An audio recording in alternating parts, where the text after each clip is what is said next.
खजाना 6.47 करोड़ की 24 विकास परियोजनाओं का किया लोकार्पण। मौलाना शहाबुद्दीन ने सीएम योगी को लिखा पत्र, सपा पर लगाया मुसलमानों को भड़काने का आरोप। उन्नाव में आजाद स्मारक पार्क का सुंदरीकरण, सेल्फी पॉइंट का विधायक आशुतोष शुक्ला ने किया लोकार्पण। विपक्ष के बयान पर नितिन अग्रवाल ने किया पलटवार, कहा गलत नहीं तो जांच में सहयोग करें, मदद मिलेगी।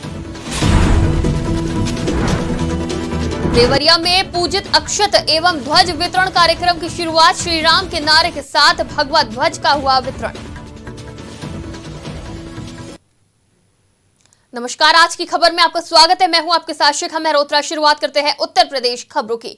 मुख्यमंत्री योगी आदित्यनाथ 2 दिवसीय गोरखपुर दौरे पर हैं। इस दौरान वो विकसित भारत संकल्प यात्रा के कार्यक्रम में शामिल हुए, जहां उन्होंने लाभार्थियों से संवाद किया। साथ ही 6.47 करोड़ की कुल 24 विकास परियोजनाओं का लोकार्पण और शिलान्यास किया। इस दौरान सीएम योगी आदित्यनाथ ने कहा कि पीएम मोदी ने देश की तस्वीर और तकदीर दोनों बदल दी है। उनके नेतृत्व में दुनिया में भारत का सम्मान बढ़ा है और देश की सीमाएं सुरक्षित हुई हैं। उन्होंने कहा कि पहले योजनाओं के लिए भटकना पड़ता था, लेकिन अब बिना भेदभाव के गरीबों को लाभ मिल रहा है। देश की जनता बार बार पीएम मोदी को आशीर्वाद दे रही।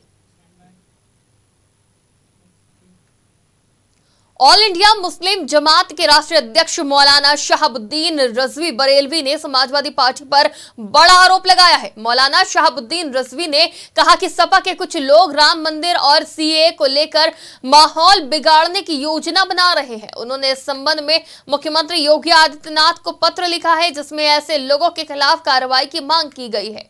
मौलाना शहाबुद्दीन रजवी ने कहा कि सीएए के मुद्दे पर बीते वर्ष प्रदेश भर में धरना प्रदर्शन हुआ था। उस दौरान 27 मुस्लिम नौजवानों की जान भी गई थी। अब फिर सपा के लोग प्रदेश भर में वैसा ही माहौल तैयार कर रहे हैं। वहीं सीएम योगी से अपील करते हुए लिखा कि कानून व्यवस्था पर कड़ी नजर रखें और जो लोग मुसलमानों को भड़काने का काम कर रहे हैं उनको चिन्हित करें, ताकि प्रदेश का माहौल अच्छा बना रहे, अमन और शांति भंग ना हो। उन्होंने कहा कि चूंकि लोकसभा चुनाव बहुत करीब है, ऐसे में सपा के लोग फायदा उठा सकते हैं। समाजवादी पार्टी के लोग सीएए कानून को लेकर के उत्तर प्रदेश के नज्म व नस्ब को दरम बरहम करना चाहते हैं और वो मुसलमानों के दरमियान वर्गलाकर, बहकाकर, भड़काकर आंदोलन करना चाहते हैं। जिस तरीके से गुज़श्ता सालों सीएए को लेकर के पूरे देश और प्रदेश भर में आंदोलन हुए थे और उसमें अफसोस के साथ में ये कहना पड़ रहा है कि 27 मुस्लिम नौजवानों की जानें ज़ाये हुई थी। फिर ऐसा ही माहौल सपा के लोग खड़ा करना चाहते हैं। इसलिए मैंने मुख्यमंत्री उत्तर प्रदेश योगी आदित्यनाथ जी को लेटर लिख करके अवगत करा दिया है कि ऐसे हालात पर नजर रखें, इसलिए कि उत्तर प्रदेश के हालात अमन शांति के साथ में, अच्छे माहौल के साथ में है। अगर कहीं इस तरह के योजना बना करके फिर माहौल को खराब किया गया तो फिर हालात ज्यादा खराब हो जाएंगे और उसको कंट्रोल करना। उन्नाव के बदरका गांव में स्वतंत्रता संग्राम के पुरोधा शहीद चंद्रशेखर आजाद का 7 जनवरी को 118वां जन्म दिवस मनाया जाएगा। इस मौके पर बदरका स्थित शहीद आजाद स्मारक पार्क के सुंदरीकरण और नवनिर्मित सेल्फी पॉइंट का स्थानीय विधायक आशुतोष शुक्ला ने लोकार्पण किया, जिसको लेकर 8 जनवरी तक आजाद जयंती पर विभिन्न सांस्कृतिक और देशभक्ति कार्यक्रम किए जाएंगे। कार्यक्रम को लेकर तैयारी पूरी कर ली गई है। विधायक निधि से निर्मित शहीद चंद्रशेखर आजाद स्मारक में 6 महीने पूर्व चालू हुआ और सुंदरीकरण का काम पूरा हो गया है। वहीं विधायक ने पार्क का लोकार्पण करते हुए कहा कि पार्क में सुंदरीकरण के अलावा आजाद स्मारक को भव्य बनाने के लिए गेस्ट हाउस और ऑडिटोरियम का निर्माण भी प्रस्तावित है।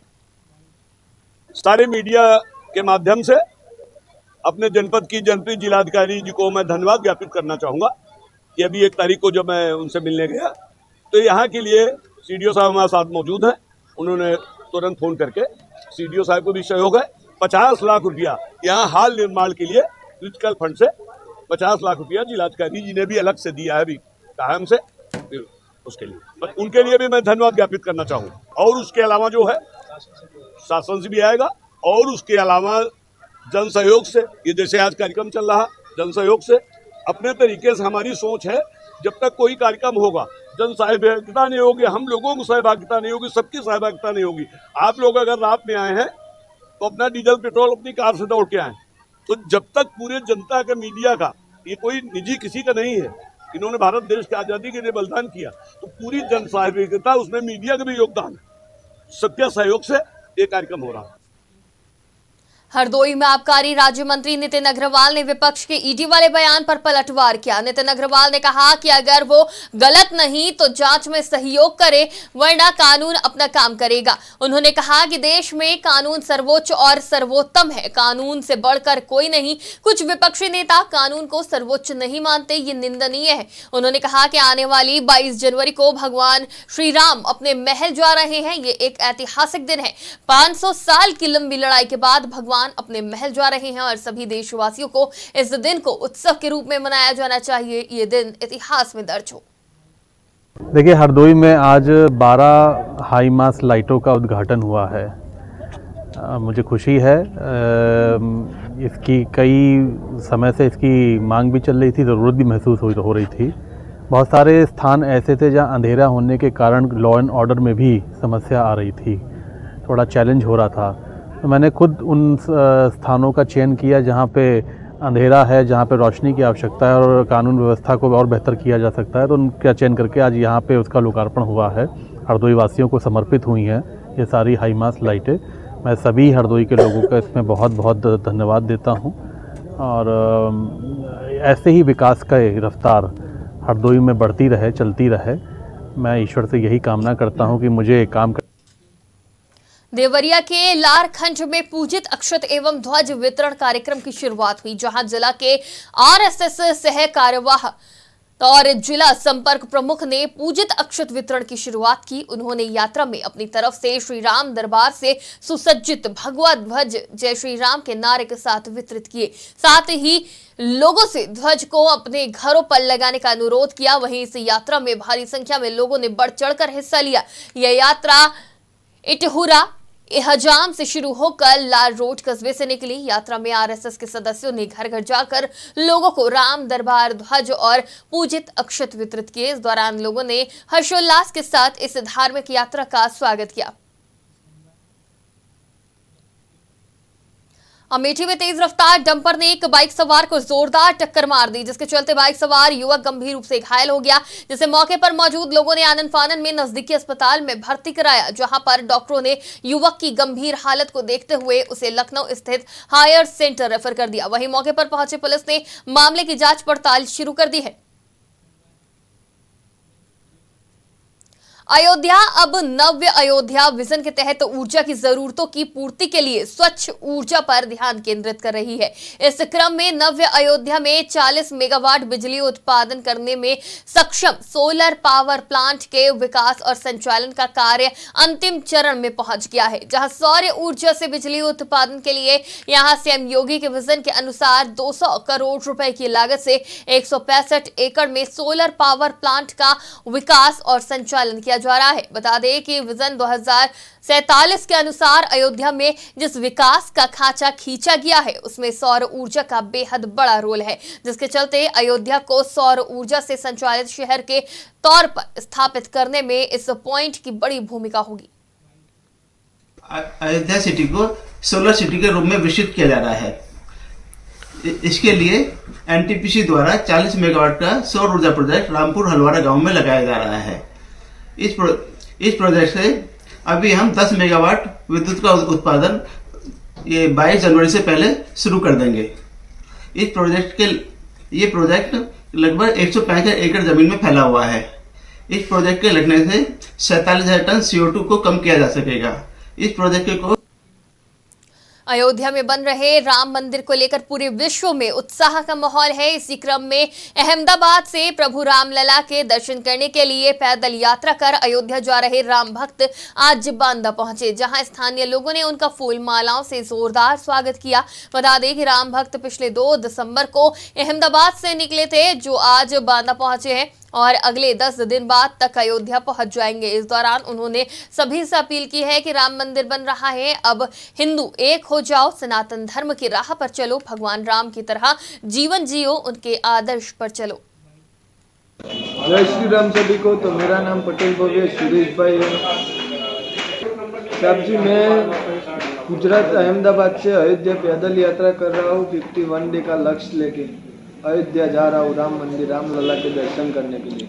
मेरा जाने का उद्देश्य है कि अहमदाबाद से अयोध्या तक जितने भी गांव आते हैं, जितने भी लोग इकट्ठे होते हैं, जितने भी शहर आते हैं, जिस जिस जगह पर जो हमारे हिंदू भाई लोग हमको सम्मान करने आते हैं, उन सभी लोगों को बोलते हैं कि सभी हिंदुओं जातिवाद को छोड़कर सत्य सनातन धर्म पे आ जाए। क्योंकि मैं हर जगह पर देखता था कि जातिवाद बहुत चलता है, इसीलिए हमारा सत्य सनातन धर्म पीछे है। तो मतलब हमने ये सोचा कि अहमदाबाद से लेकर अयोध्या तक हम जाते हैं, बीच में जितने भी लोग मिलेंगे उन सभी लोगों से बोलेंगे कि सत्य सनातन धर्म का प्रचार करें। मैं अयोध्या इधर से भी 250 किलोमीटर जितनी कुछ मेरी पैदल यात्रा बाकी है, तो मैं कम से कम 10-1 दिन में खत्म।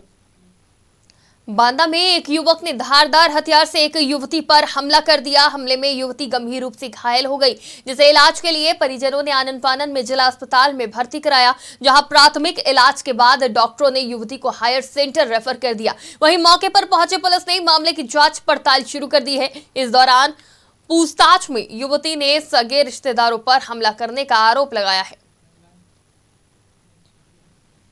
बिजनौर के थाना बढ़ापुर क्षेत्र में बंदरों ने एक महिला पर हमला कर दिया। बंदरों के हमलों से महिला छत से नीचे गिर गई, जिससे महिला की मौत हो गई। बता दें कि महिला बंदरों को भगाने के लिए मकान की छत पर चढ़ी थी, तभी अचानक बंदरों ने महिला पर हमला कर दिया और महिला छत से नीचे गिर गई। बता दें कि जनपद बिजनौर में बंदरों ने आतंक मचा रखा है। इससे पहले भी बंदरों के हमले से कई लोगों की जान जा चुकी है।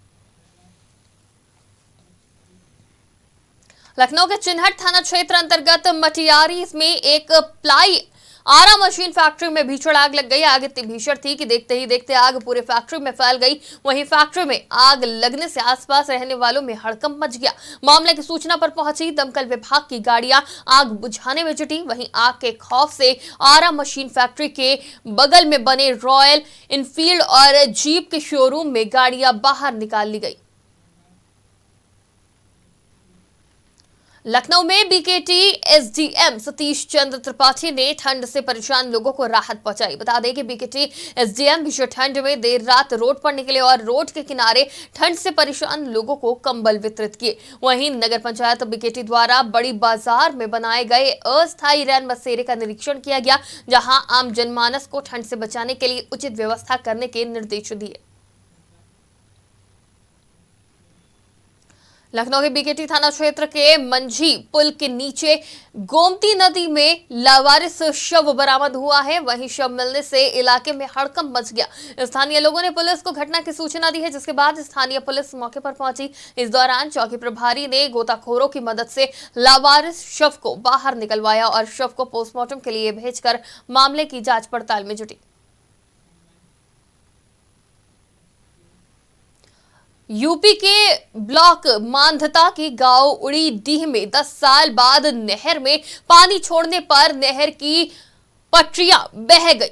वहीं नहर की पटरियां बहने से ग्रामवासियों की खड़ी फसल पानी में जलमग्न हो गई। बता दें कि पिछले 4 दिनों से खेत में पानी भरने से फसल नष्ट हो गई है, जिससे किसानों को काफी परेशानियों का सामना करना पड़ रहा है।